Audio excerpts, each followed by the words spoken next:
Una cooperativa es una asociación autónoma de personas que se unen para hacer frente a sus necesidades y aspiraciones económicas, sociales y culturales comunes por medio de una empresa de propiedad conjunta y democráticamente controlada. El cooperativismo nace en Inglaterra en 1844 como una doctrina que propicia un sistema socioeconómico basado en la solidaridad, la justicia social mediante la buena distribución de la riqueza y el beneficio mediante el ahorro. En nuestro país, esta actividad se inició con los jesuitas, pero se afianzó con la llegada de menonitas en el Chaco paraguayo en 1930, quienes fundaron una cooperativa de tipo colonizadora que funciona hasta hoy. La actividad cooperativa posee su propia ley, la Ley de Cooperativas 438/94. La Confederación Paraguaya de Cooperativas es la principal organización que agrupa a las cooperativas y federaciones del país. También existe un Instituto Nacional del Cooperativismo, INCOP, el cual actúa como regulador y aplica las legislaciones cooperativas en el Paraguay. Existen diversos tipos de cooperativas. Las de producción han desarrollado la agroindustria en nuestro país y son los principales contribuyentes y generadores de empleos. Asimismo, algunas cooperativas de ahorro y crédito están entre las mayores intermediadoras del sistema financiero local. Estas son las más conocidas en nuestro país, aunque también existen las de trabajo, servicios públicos o de consumo. Los principios fundamentales del cooperativismo son el de membresía abierta y voluntaria, el control democrático y la participación económica de los miembros, además de la autonomía, la independencia y la cooperación entre las mismas. ¿Qué tal? ¿Cómo están? Bienvenidos a Puntos de Vista, cerrando nuestra semana. Este día viernes justamente queremos hablar de cooperativismo en Paraguay. Justamente estábamos haciendo mención en nuestro material de reciente emisión sobre este instituto bastante noble. De hecho, hay muchísimas cooperativas funcionando en nuestro país y que tienen distintas características, por cierto. Nos acompañan a propósito la doctora Ana Leticia Carosini, ella es economista y también docente universitaria. Doctora, buenas noches, gracias por estar aquí con nosotros. Buenas noches, gracias por invitarnos para hablar de este tema tan interesante como es la educación cooperativa. Asimismo, y también el señor Óscar Espinosa, presidente del Comité de Educación de Compacón. Sí, la Confederación. La Confederación. ¿Cómo está, don Óscar? Muy bien, gracias por la invitación y un saludo a toda tu gran audiencia, la mayoría cooperativista. Muchísimos años al servicio del cooperativismo, ¿no? Sí, realmente yo tengo 25 años como dirigente cooperativo pleno, ¿no es cierto? Y bueno, siempre se está colaborando, ayudando, tratando de insertar también a los jóvenes en la dirigencia, y hoy por hoy que me toca estar en el Comité de Educación de la Confederación, a atacar justamente esa parte de capacitación a la gente joven, a la gente que quiere integrarse al movimiento que creció en demasía. Efectivamente. A propósito, para ir entrando un poco en tema, ¿cuál es el marco legal que rige a las entidades cooperativas en nuestro país actualmente, doctora? El marco legal o la ley de cooperativismo que tenemos en Paraguay es la ley 438 del año 94, que fue modificada en el 2015 con la 5501. Y en ese sentido tenemos una ley que enmarca todo el accionar de las diversas cooperativas que tenemos en el país, dando pie y sobre todo haciendo hincapié en lo que establece nuestra Constitución Nacional del 92 sobre el fomento al cooperativismo y también priorizando en ese caso la educación cooperativa. Ajá. En ese sentido, el cooperativismo como institución tiene un basamento constitucional. Claro, exactamente. La Constitución Nacional del 92 refuerza la importancia de las cooperativas, sobre todo para afianzar la producción en el país y lograr ese desarrollo económico y social.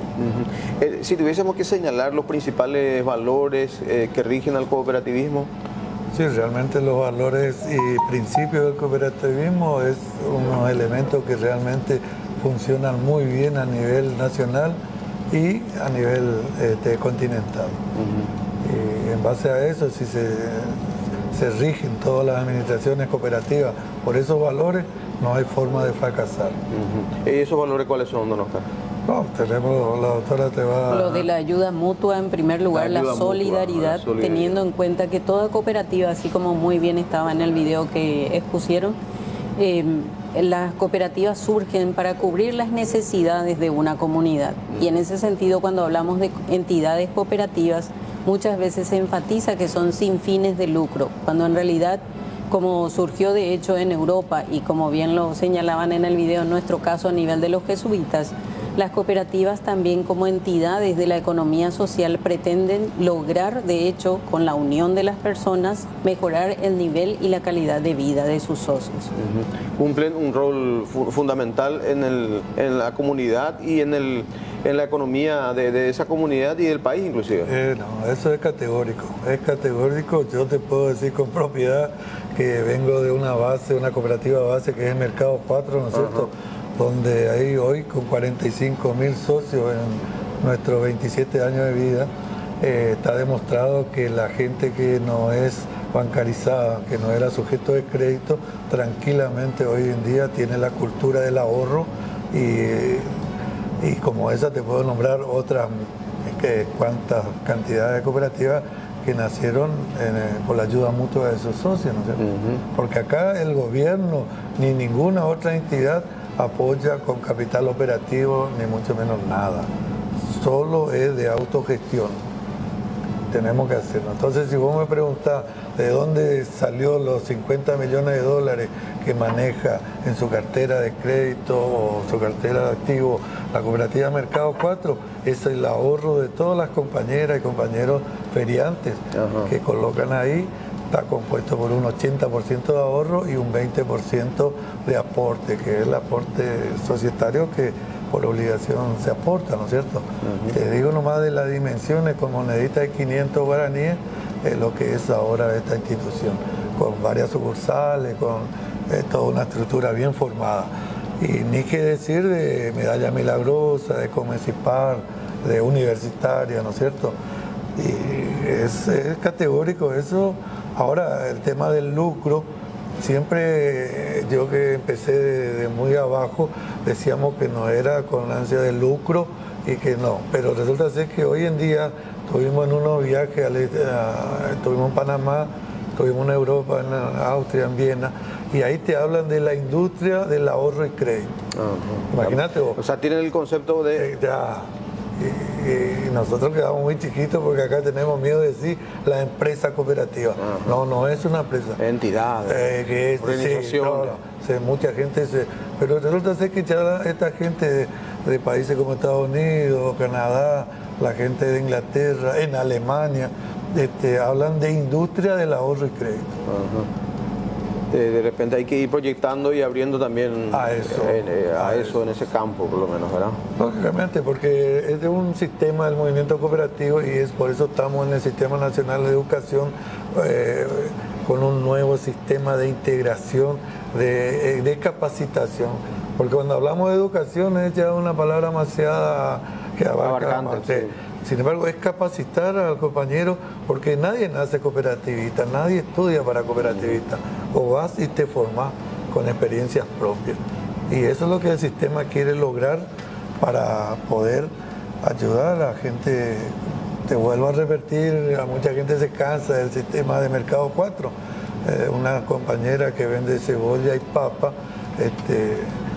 trabaja con crédito de 70, 80 millones de guaraníes. Interesante. Seguimos conversando con ustedes en minutos. Ahora tenemos una información de último momento de Exteriores.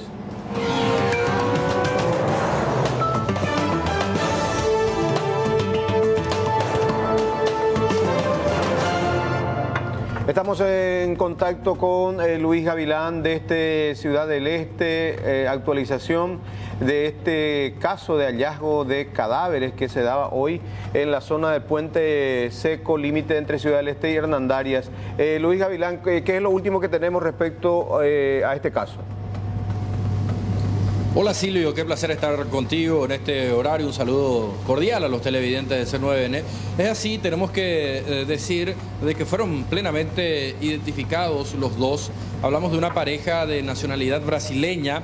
El joven de nombre Wellington Barros Delgado, de 26 años de edad, y su pareja, o quien sería su pareja en este caso, Ana Carolina de Moraes, de 31 años de edad. La misma recibió 4 impactos de bala en el pecho y la cabeza, el hombre también en el pecho y la cabeza, pero 8 impactos de bala en ese mismo lugar. Un sitio realmente tremendo, un sitio peligroso, tenebroso, que es desolador en horas de la noche y madrugada y se constituye en una trampa mortal, en un sitio preferido de delincuentes, en refugio de drogadictos. Es allí donde en horas de la madrugada se procedió a este doble homicidio, fueron ejecutados allí mismo.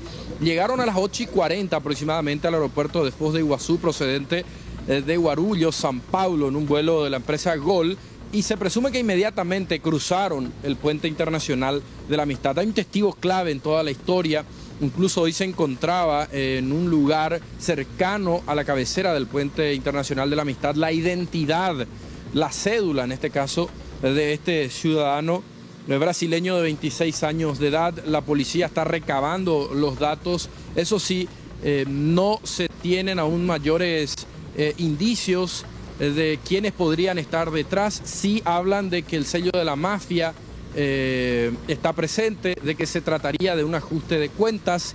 Ningún familiar aún se acercó, así como podrán ver, nosotros estamos aquí en la morgue donde se encuentran depositados los dos, tanto el hombre y la mujer. Nadie, absolutamente nadie de los familiares, a pesar de que hace más de 6 horas fueron plenamente identificados, y esto se comunicó a sus pares, la policía comunicó a sus pares brasileños a través del mecanismo denominado Comando Tripartito para agilizar aún más todo esto.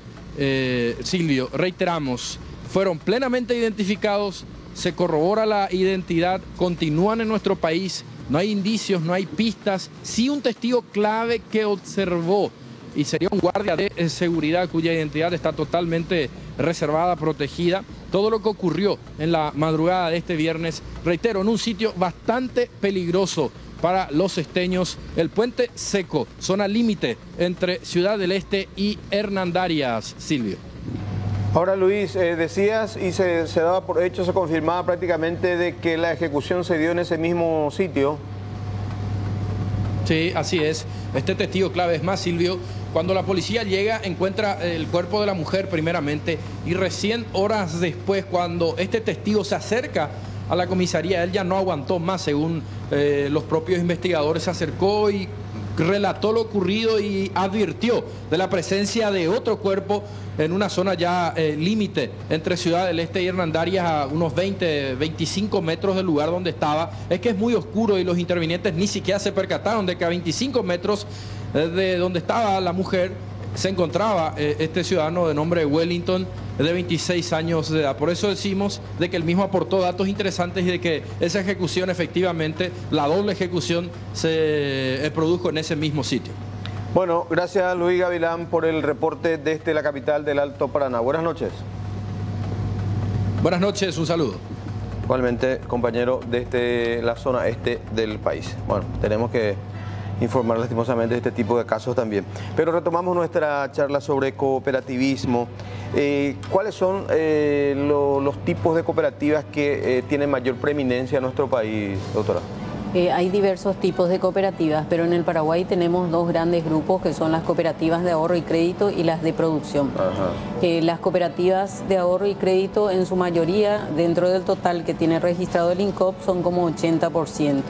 Y sería como un 17% las cooperativas de producción y el resto las de otros tipos. ¿Cuáles serían las de otros tipos? Las de trabajo, servicios, consumo. Entonces tenemos una amplia gama de cooperativas, pero básicamente tenemos dos enfoques vinculados a lo financiero, que vienen a ser las operaciones de ahorro y crédito, y las que se dedican netamente a la producción agropecuaria. Se viene también señalando ya desde hace bastante tiempo la fragilidad, por utilizar un término, de la entidad rectora, de la entidad matriz que rige a las entidades cooperativas y que tiene a su cargo la fiscalización, digamos, del adecuado funcionamiento. Me refiero al INCOP. ¿Qué opinión ustedes, que están hace tiempo trabajando al interior de las cooperativas, tienen sobre el rol de INCOP y eventualmente sí habría que potenciar algunas áreas? Sí, es categórico. La falta de presupuesto del instituto es tremendo y estamos trabajando en eso, ¿no es cierto? Lastimosamente cuando nosotros hemos creado la ley, el sistema, hemos colaborado todo, ¿no es cierto?, a que eso se concrete. Crearon todo el escenario, digamos. Sí, pero en el momento de aportar es donde tenemos un problema tremendo, ¿no es cierto? Y el aporte que hacemos como cooperativa base para el sostenimiento del INCOP es muy bajo. El gobierno tendría que aportar también una parte, ya que es una institución pública, pero tenemos problemas ahí de no hay ese aporte, entonces hace fortalecer para que podamos tener buenos técnicos, buenos veedores, y estamos trabajando en eso. Ahora nos damos cuenta que al aplicársele el 5%, el 10% del IVA a los intereses de los préstamos, el gobierno recaudó 30 millones de dólares en un año, que pensaba recaudar 60 millones de dólares.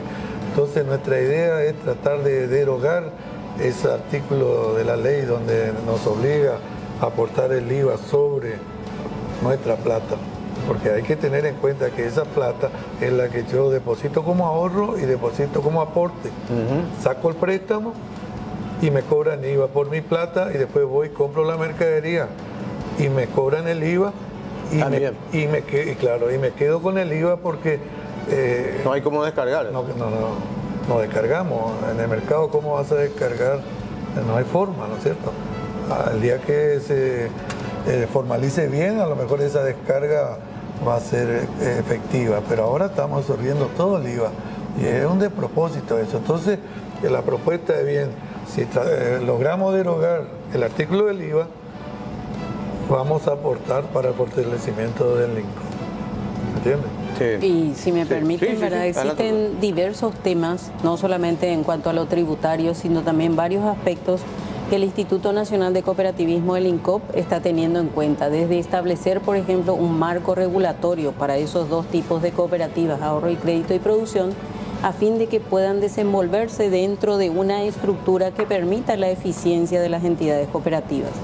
Y el otro apoyo, en este caso del INCOP, es reconocer que hace falta dirigentes y gerentes dentro del sector cooperativo que operen eficientemente. Por eso en el año 2016 el INCOP emitió la resolución 15.637 en donde existe una obligatoriedad de capacitación de directivos y gerentes, principalmente para que esa administración de las entidades cooperativas sea eficiente. Y eso llevaría de hecho a cumplir con lo que se establece en la Constitución, ¿verdad?, de fomentar y afianzar el desarrollo económico y social. Porque en la medida que las cooperativas, dada su importancia como segunda entidad dentro del sector financiero, porque primero están los bancos, después están las cooperativas y en tercer lugar están las financieras, dentro de los activos que poseen, los depósitos y créditos. Entonces vemos la potencialidad que tiene el sector cooperativo y por lo tanto necesitamos personas que sean capaces de administrar esos recursos. Y por eso surge el Sistema Nacional de Educación Cooperativa, liderado por la Confederación Paraguaya de Cooperativas. Y no llegamos un poco tarde con esa idea, pregunto. Yo creo que todo tema educativo nunca llega tarde y en este caso podríamos decir que llegamos en un buen momento, sobre todo porque el estudio, en este caso el consenso para llegar a establecer un Sistema Nacional de Educación Cooperativa se logra en el 2014 con el congreso que se realizó a nivel nacional, en donde las cooperativas señalaban y estaban confiando en que se pueda planificar y organizar todos los cursos de capacitación que anteriormente se llevaban a cabo en forma aislada. Cada cooperativa por su lado. Claro, exactamente. ¿Y cuál es la idea de este sistema, don Oscar? No, y el sistema es de marcar las pautas de unos lineamientos donde la Confederación está haciendo la inversión de armar el know-how y eso pasa a las federaciones.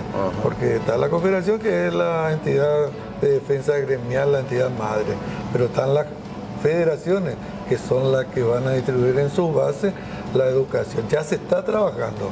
En el mes de octubre, noviembre, están trabajando a full porque para enero todos los dirigentes electos tenemos que tener 20 horas de capacitación. Porque no hay que confundir educación, es una capacitación básica, donde se hace una reunión de 30 miembros con un facilitador que fue preparado por técnicos capaces y donde da una clase diferente a la que estábamos dando, que era sentarle a todos ahí y dar una clase magistral. Y si entiende, si no entiende, no importa. La cuestión era dictar esa ahí una clase. Ahora no. Ahora tenés que estar en un curso donde tenés que integrar. Y ahí te pregunta el rol dirigencial. El presidente, ¿cuál es su rol? El tesorero, ¿cuál es su rol?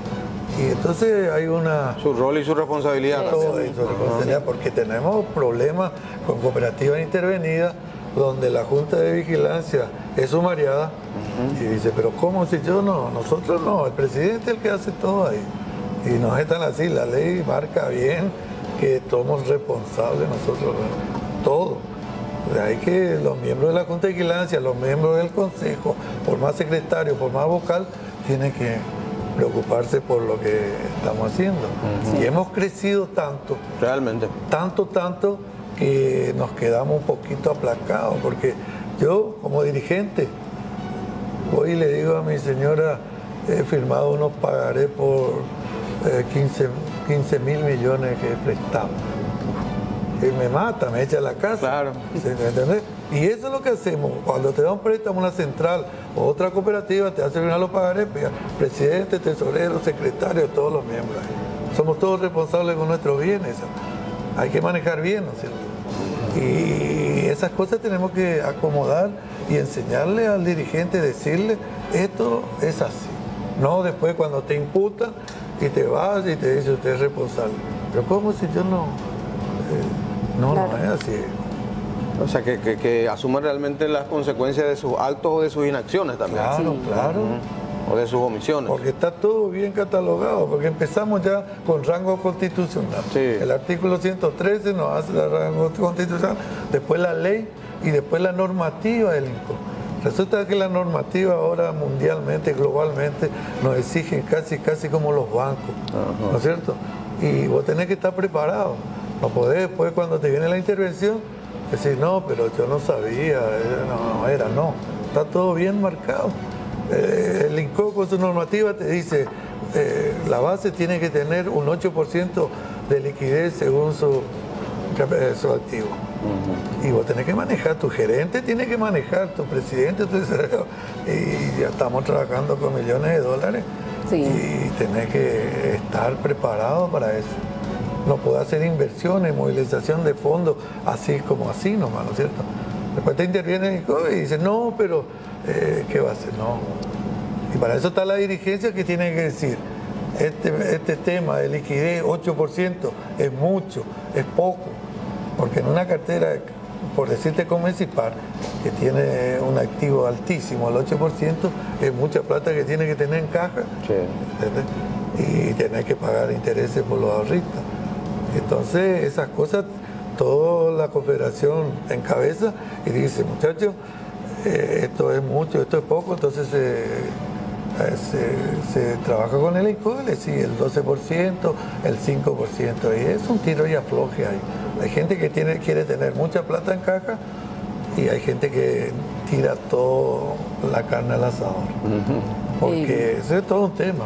Sí, a lo que se refiere el presidente está vinculado con los indicadores financieros. Y por lo tanto también teniendo en cuenta lo que señaló entre directivos y gerentes del análisis realizado sobre el sector cooperativo, lo que se ve es que la gerencia de las cooperativas tienen un nivel de instrucción más elevado incluso que los directivos.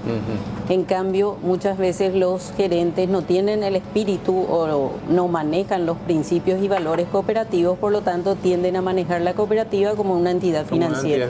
Sí, en cambio, los directivos sí tienen la vivencia o la experiencia cooperativa, como lo señala el presidente, y en ese sentido es importante combinar y por lo menos tener las competencias mínimas o básicas que se requiere para manejar adecuadamente una cooperativa. Y eso es lo que pretendemos y estamos realizando con los cursos que se llevan a cabo dentro del Sistema Nacional de Educación Cooperativa. Esa fusión no siempre se da de la manera adecuada, entonces. Claro, exactamente. Y por eso es importante tener la definición concreta de los roles que le compete a cada uno y que como cooperativistas deberían trabajar cooperativamente. Y en ese sentido, todos los temas vinculados con los cursos que se desarrollan tienden a tratar de establecer y sobre todo lograr que los participantes tengan esas competencias mínimas, básicas, necesarias. Y la participación en todo este esquema de los socios, ¿de qué manera se da actualmente? Muchos socios solemos cuestionar de que son los mismos dirigentes de siempre los que van rotando. Claro. Un periodo está en el Consejo de Administración, el otro periodo está en la Junta de Vigilancia, en fin. Pero uno ve los mismos nombres prácticamente en cada acto eleccionario. Exactamente. Por eso en la resolución 15.637 se establece esta obligatoriedad de capacitarse en esta primera etapa del sistema a directivos. ¿Quiénes son los directivos? Miembros del Consejo de Administración, de la Junta de Vigilancia y a los gerentes. Y se establece un mínimo de horas de capacitación, 20 horas para directivos y 60 horas para gerentes. Eso, en primer lugar, es para tratar de que, como le mencionaba anteriormente, de tener esas competencias mínimas. Y eso incluso llevaría a los directivos a que adopten otras medidas para incentivar la participación de los socios en las asambleas. Porque, ¿qué hace que permanezca la élite, en algunos casos en las cooperativas, que los mismos socios no participan? También. No se sienten parte de la cooperativa, por lo tanto dejan que las mismas personas manejen las cooperativas. Por años. Sí, exactamente. ¿Su opinión sobre el tema, sobre esa especie de cofradía que se da también en algunas entidades? A mí soy el menos indicado, no sé, para hablar del tema. Yo hace 25 años soy dirigente de mi cooperativa base, Mercado 4, la única cooperativa. Hace 18 años soy dirigente de la Central, que es una institución de una cooperativa de cooperativas, donde se maneja a fondo como si fuese una cooperativa de segundo grado, ¿no es cierto? Y esa cooperativa me envió esa central me envió como representante a la Confederación. A la Confederación. Ahí hace 15 años que estoy. Y es muy democrático. Vos te presentás, llenar los requisitos y te presentás. Y va a votación. Nadie se presenta. Yo tengo que decir, vení, no querés ayudarnos. Resulta ser que es un voluntariado, no hay un pago muy... Hay una dieta. Hay una dieta que es simbólico. Mucha gente dice... por gente. No. Compañeros míos, colegas míos, son mi hija, mi familia. Me dice, papá, ¿por qué no te dedicas a todo? Yo soy un excelente profesional metalúrgico, ¿no es cierto? Y sin embargo, con esta vocación de servicio, porque también tengo muchas satisfacciones, vos sabés, las satisfacciones que tenemos de gente, de recuperar gente, de hacer gente que no tenía capacidad financiera, hoy por hoy tiene una familia feliz, tan bien formado, su hijo dice, cuando cumplo 18 años, su hija me dijo a mí, cuando yo cumpla 18 años voy a ser socio de la cooperativa de mi papá. ¿Entendés? Ahora bien, eso fortalece, ¿no? Eso te hace sentir bien y vos ves que el muchacho 15 años atrás andaba en la miseria y hoy por hoy ya es un importador. ¿Por qué? Porque ya te digo, andaba en la miseria, se iba a Clorinda a traer contrabando, se iba a Ciudad del Este a traer contrabando, a veces caía, a veces no caía, después se formalizó, se va a Iquique y ya se están yendo a China.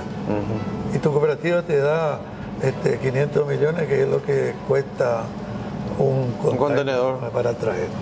Yo no te estoy hablando están las pruebas, están todas.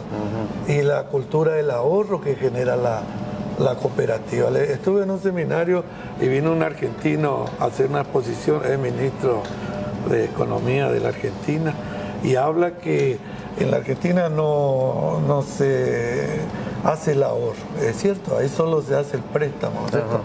¿Y por qué? Le preguntamos. Y porque ahí hay cíclicamente cada 10 años de evaluaciones, qué sé yo. Sin embargo, acá nosotros tenemos la experiencia que el ahorro fortalece familia, que es una institución. Sí. Una abuelita del mercado, cuando quieren puede ir. La encontré en la sala con su oficial de crédito y su hijo. Y su hijo viene y dice, ¿por qué mi madre, una anciana, debe acá 15 millones de guaraníes? Nadie vimos esa plata. Dice el oficial ahí, no sabía qué hacer. Y yo paso y digo, ¿qué pasa? Trae su historia. Lleva 15 millones y pone en caja de ahorro. Y paga diariamente eso. Y esa plata está teniendo ahí. Y le dice el hijo, ¿y para qué, mamá, esta plata? Y por si me enfermo, por si me muero, ya está todo. Está todo cubierto. Sí. A la semana ese hijo vino y retiró toda la plata de su mamá. Pues le digo, mamá, vos no te preocupes, cuando te enfermas estamos nosotros. Ajá.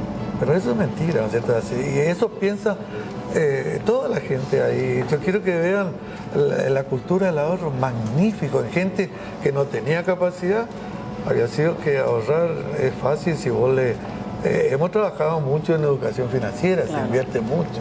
Sí. Primero al dirigente, sí. Después al funcionario y después al socio. Después el socio venía a llevar 30 millones y se va y festeja 15 años a la hija, arregla el baño. O algún viaje. Se va de viaje y después cuando tiene que pagar su préstamo no tiene recursos. Entonces la cooperativa con asesoramiento de gente de Canadá, gente de Alemania, le das el préstamo pero trae la boleta y la cooperativa paga esa factura. Ajá. Al principio a mí me chocó eso como dirigente, yo, esto es policíaco. ¿Cómo es? ¿Cómo es el tema? Vos sos socio. Sí. Y entonces tu oficial te dice, ¿para qué quieres 30 millones? Para comprar mercadería. Sí. Solo para mercadería. Pues consumo, claro, solo para mercadería, capital operativo. Sí. Bueno, anda a comprar toda la mercadería. Y trae la factura. Trae la factura, nosotros le vamos a pagar.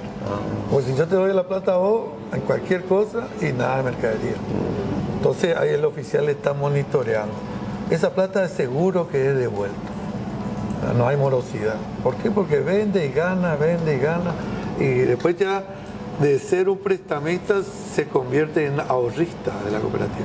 Eso pasa en San Lorenzo, en Medalla, en San Cristóbal, el Reducto. Por ahí también salieron los grandes emprendedores, ¿verdad? Claro, y en ese sentido también la importancia o el impacto social de las cooperativas, sobre todo aquellas cooperativas que, como menciona el presidente, conocen a sus socios, adoptan las medidas correspondientes para realizar las operaciones financieras beneficiando a los socios, como en este caso, ¿verdad?, que menciona el capital operativo, que en realidad es un crédito de consumo, se podría entender así, pero sirve para el desarrollo, en este caso, de su mini empresa. Y lo mismo en el caso de inclusión financiera. Las cooperativas en las diversas áreas en las cuales están los diversos barrios, como conversábamos anteriormente, permiten que personas sin garantía a ojos del sector bancario puedan acceder a créditos porque las cooperativas les brindan eso teniendo otro tipo de garantías, otro tipo de condiciones. Entonces, en el tema de inclusión financiera, las cooperativas son entidades muy importantes. Totalmente. Tenemos que hacer una pausa, 20:36 minutos. Venimos en instantes de vuelta.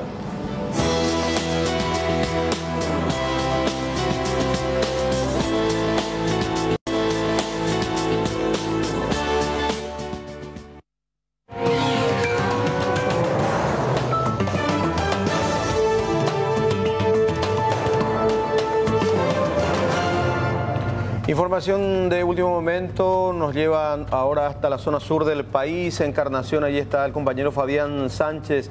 Fabián, buenas noches. Observamos hace rato un video de un violento asalto en perjuicio de una mujer. Así es, Silvio, buenas noches. Sí, un violento asalto se registró en la tarde de hoy en el barrio San Roque de la ciudad de Encarnación, donde la mujer, esta que estamos observando en imágenes de las cámaras de seguridad, fue atacada brutalmente por estos motochorros, quienes a punta de arma blanca la interceptaron, la empujaron, la dejaron tirada en el piso, la despojaron de sus pertenencias y se dieron a la fuga estos delincuentes. Pero lo peor del caso es, Silvio, que esta mujer, la víctima, se encontraba en compañía de su hijo menor de 3 años, quien pudo presenciar el terrible momento del atraco. El niño, después de observar lo que ocurrió, vio a su madre choqueada y se fue a consolarla con un abrazo. Fue terrible el momento que le tocó vivir a esta mujer. Los delincuentes se llevaron una cartera que contenía una importante suma de dinero, un aparato celular y bueno, y se dieron a la fuga. Gracias a las cámaras de seguridad, la Policía Nacional logró identificar rápidamente a estos delincuentes y uno de ellos ya fue aprendido hace minutos, Silvio. ¿Sí? Se trata de Javier Gamarra Acevedo, de 20 años. Javier tiene alias Lepi y es bastante conocido aquí en el mundo de la delincuencia y posee ya antecedentes por tráfico de estupefacientes y otros. El segundo implicado en este terrible hecho también ya está plenamente identificado por la Policía Nacional. Se trata de Brian Emanuel Amarilla Tillería, de 18 años, con antecedentes también por hurto en el 2014 y hurto agravado en el año 2017. La policía actualmente está realizando un intenso rastrillaje y está también detrás de la pista de este segundo delincuente. La verdad que se vivió prácticamente un momento de terror, un momento de pánico, no solamente la mujer, sino que toda la ciudadanía encarnacena y todo el país, después de observar las imágenes de seguridad, el terrible ataque por parte de estos dos delincuentes, prácticamente dejó choqueado, no solamente a la mujer, sino nosotros también estamos así después de ver esto. Y lo terrible, Silvio, como se puede observar en las imágenes de cámara de seguridad, que el niño de 3 años, después del atraco, pudo presenciar todo eso y fue a tratar de consolarla a la madre, que quedó en estado de shock después de este terrible momento que le tocó vivir, Silvio. Sí, realmente impactantes las imágenes, Fabián, que por un lado muestran un nuevo episodio de inseguridad y también la reacción de este niño para tratar de dar consuelo y cariño a su madre, víctima de estos delincuentes, que así como estaba señalando ya tienen antecedentes y estaban en las calles accionando contra la ciudadanía indefensa, Fabián. Así es, Silvio, y también estas personas con frondosos antecedentes y delincuentes, se ve que son delincuentes agresivos porque actuaron de una forma brutal y violenta, estaban operando a plena luz del día, Silvio, estaban circulando como si fuesen que son prácticamente personas comunes, contando ya con varios antecedentes. Esto también despierta un poco el alerta a la ciudadanía y a la Policía Nacional, ¿verdad? Porque es prácticamente un llamado de atención para que se pueda reforzar los controles, los patrullajes por la zona. Estamos hablando, Silvio, no estamos hablando de un lugar retirado, estamos hablando del pleno centro de la ciudad de Encarnación y a plena luz del día el actual salvaje brutal de dos delincuentes que prácticamente generó pánico en toda la ciudad de Encarnación. Gracias, Fabián, por el reporte. Esperamos entonces que la policía logre dar con el otro sindicado como asaltante. Buenas noches. Buenas noches. Fabián Sánchez, desde la capital de Itapúa. Retomamos nuestra conversación con la doctora Ana Leticia Carosini y el señor Óscar Espinosa, hablando de cooperativismo. Justamente retratábamos otro episodio de inseguridad. Este aspecto también hay que precautelar en las entidades cooperativas, considerando que se manejan también importantes sumas de dinero, don Oscar. Sí, efectivamente, normalmente todas las cooperativas tienen seguro, los bien asegurados, tanto bienes como los edificios, todo, pero el transporte de los caudales, ya con la experiencia mala que tuvimos, son contratados por empresas de transporte con muy buena garantía, con seguro otra vez. Eso, en ese sentido, tenemos que obrar de esa forma e invertir únicamente. Hay que destinar realmente recursos importantes. Veía yo también que se han formado incluso igualmente grupos o empresas de seguridad cooperativas también. Sí. Sí. Existen cooperativas. Cuando hablamos de otros tipos de cooperativas, estamos hablando de ese tipo de servicios, cooperativas que brindan servicios de seguridad.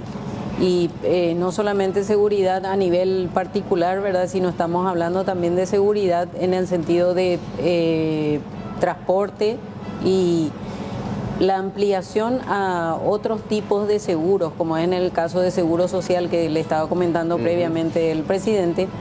también están siendo brindadas por algunas cooperativas de ahorro y crédito. Y en ese sentido, a la par de brindar esos servicios de seguro médico, que en realidad en este caso regulado por el Ministerio de Salud, estas cooperativas esos servicios brindan a sus socios en particular, ¿verdad? Ahora, en cuanto a la garantía de los fondos depositados en las entidades cooperativas, es un tema que también suele ser motivo de preocupación, de consulta, de cuestionamiento también de algunos sectores. Sí, ese es una deuda pendiente que tenemos. Lastimosamente es muy difícil consensuar en todo, porque hay que recordar que cada cooperativa es autónoma, hay una autarquía y su dirigente decide, no se le puede mucho obligar, que ahora hay una presión de parte del gobierno, de parte del instituto, de que salga el fondo de garantía para precautelar los ahorros de los socios, ¿no es cierto?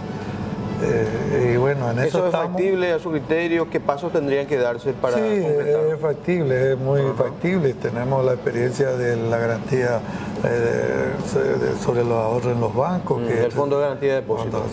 Tranquilamente, así que podemos emular a eso, sino que hay un cierto problema ahí de quién va a manejar, cómo van a manejar, de los intereses, y va pasando el tiempo, pero tenemos la tranquilidad que nunca tuvimos una disparada o un quiebre, ¿no es cierto? Hay cooperativas que tienen seguro, como la mía, tiene un seguro ya establecido, porque se estableció hace, no te acuerdo, así 6 años atrás, en un congreso, la creación de ese fondo, donde se iba a hacer un aporte. Y varias cooperativas estamos previsionando ese aporte y está como un fondo de garantía de ahorro. Claro. Y lastimosamente está la deuda de sacar el fondo de garantía, que creo que el año que viene vamos a sacar. Porque establecer todo fondo desde el punto de vista cooperativo implica operacionalizar eso, establecer la estructura orgánica que maneje los fondos. Y en este caso, con respecto al fondo de garantía que se vincula a la garantía vinculada con los depósitos, es muy importante establecer esa estructura orgánica. Y también dentro del sector cooperativo existen diversos fondos. Uno de ellos es el Fondo de Educación, que se estableció en un porcentaje determinado con respecto al 10% del excedente. O sea que las cooperativas, aparte de esos fondos que estamos señalando, también cuentan con fondos para la educación, que la distribución de esos fondos es un 70% para lo netamente educativo, en este caso cursos de capacitación, y 30% para otras actividades culturales. Por eso es importante también que cada una de las entidades cooperativas pueda planificar la capacitación que va a realizar en el año. Y en eso el Sistema Nacional de Educación Cooperativa brinda los medios e instrumentos para que cada cooperativa pueda planificar. De hecho, desde marzo de este año, con la implementación del Sistema Nacional de Educación Cooperativa, realizamos talleres, como señalaba el presidente anteriormente, para formar a los facilitadores, que son los capacitadores que brindan los cursos de capacitación, y también para brindar una capacitación a las entidades cooperativas y sus miembros, de manera que puedan organizar los cursos de capacitación que llevan a cabo.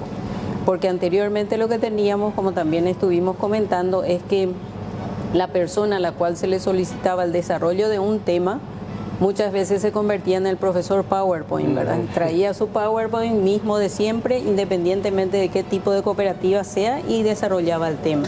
Entonces los que participaban de ese curso de capacitación no salían asimilando los conocimientos.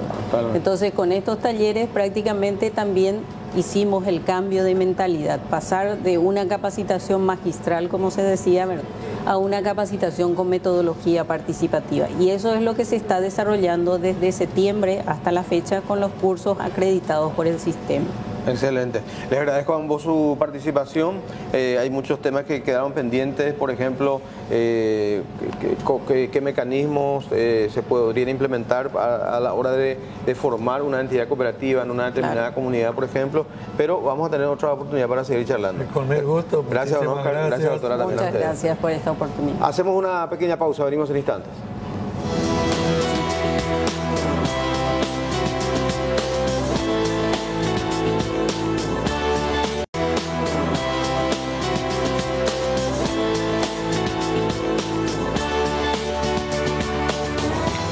jornada de hoy, ante un tribunal de sentencia en Fernando de la Mora, se daba a conocer el veredicto, la sentencia de primera instancia por un caso de asesinato de una mujer en manos de su pareja. Este crimen había ocurrido en el año 2008. El responsable, el concubino, permaneció prófugo por varios años hasta que fue capturado en una barrera policial entre San Lorenzo y Luque allá por el 2014. A partir de ese entonces fue sometido al proceso por homicidio doloso agravado. Se trata de Carlos Torres, quien hoy recibió una condena de 24 años de cárcel. En ese sentido se aplicó la ley vigente al momento del hecho punible, al momento del crimen, que en este caso el homicidio doloso agravado, no así el tipo penal de feminicidio, legislación que fue posterior a este hecho. Pero vamos a lo que explicaba justamente la presidenta del Tribunal de Sentencia al momento de fundamentar esta condena de 24 años. En relación a la autoría, el acusado tuvo el dominio del hecho, tuvo la posibilidad de modificar y o alterar la producción del resultado y no lo hizo. Por tanto, su conducta, la conducta del acusado Carlos Torres, es típica y se subsume dentro de las disposiciones contenidas en el artículo 105, inciso primero e inciso segundo, numeral 4 del Código Penal, en concordancia con el artículo 29, inciso primero del mismo cuerpo legal. Igualmente encontramos en la conducta del acusado la existencia de tipicidad objetiva, así como la subjetiva. La conducta de Carlos Torres igualmente es antijurídica. ¿Por qué? Porque la conducta desplegada por Carlos Torres cumple con los presupuestos del tipo penal y no se encuentra amparada por ninguna causa de justificación prevista en nuestra legislación, como ser la legítima defensa o el estado de necesidad justificante. En cuanto a la reprochabilidad, tenemos informes que indican que el acusado tiene y tenía la capacidad de comprender su accionar. Igualmente, este tribunal, por el principio de mediación, pudo observar que el acusado es una persona capaz de entender y comprender sus actos, su accionar. Consecuentemente, al ser la conducta del acusado típica, antijurídica y irreprochable, la misma es merecedora de una sanción. En ese sentido, este tribunal ha valorado todas las circunstancias a favor y en contra, conforme lo ordena el artículo 65 del Código Penal. Igualmente, hacemos mención a lo dispuesto en el artículo 20 de la Constitución Nacional.